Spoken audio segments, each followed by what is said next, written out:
மறுக்கப்பட்டதுங்கிறது உண்மைதான். ஏன் அப்படிங்கிறத கேட்கணும்ல. நான் 100க்கு 40 மார்க்கு எழுதினேன், 30 மார்க் வாங்கியிருக்கேன், என்னை ஃபெயில்னு போட்டாங்க. அப்படின்னா என்னை ஃபெயில்னு போட்டியான்னு எவ்வளோ மார்க் வாங்கினேன்னு பதில் சொல்லுங்கள். 20 லட்சம் பேருக்கு மேலே இருந்தால் அந்த நகரத்துக்கு தகுதி வருதுன்றாங்க. மெட்ரோ எங்கே வரணும் அப்படின்னா ஸ்ரீவில்லிபுத்தூரில் மெட்ரோ கொண்டு வரலாம்ல, என் சொந்த ஊர் கொண்டு வரலாம்ல.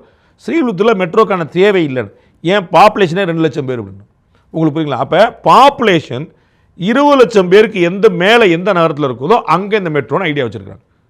அப்போ மதுரையிலையும் கோயம்புத்தூர்லையும் 20 லட்சம் பேருக்கு மேலே இருக்காங்கன்னு யார் சொல்லணும்? தமிழ்நாடு அரசில் சொல்லணும்.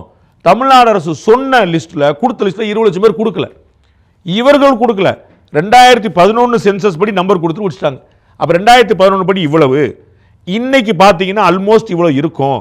சுற்றி பற்றி நீங்கள் கோயம்புத்தூர் மட்டுமே இல்லை, பொள்ளாச்சிலேருந்து வருவாங்க, திருப்பூர்லேருந்து வருவாங்க, இந்த உக்கடத்துலேருந்து வருவாங்க. இந்த மாதிரி 4 இடத்துல கோயம்புத்தூர் இவ்வளோ பாப்புலேஷன் இருக்குது புறநகர் பகுதிகளில். அப்படித்தான் ஆக்ராவில் சொல்லி வாங்கியிருக்கிறாங்க.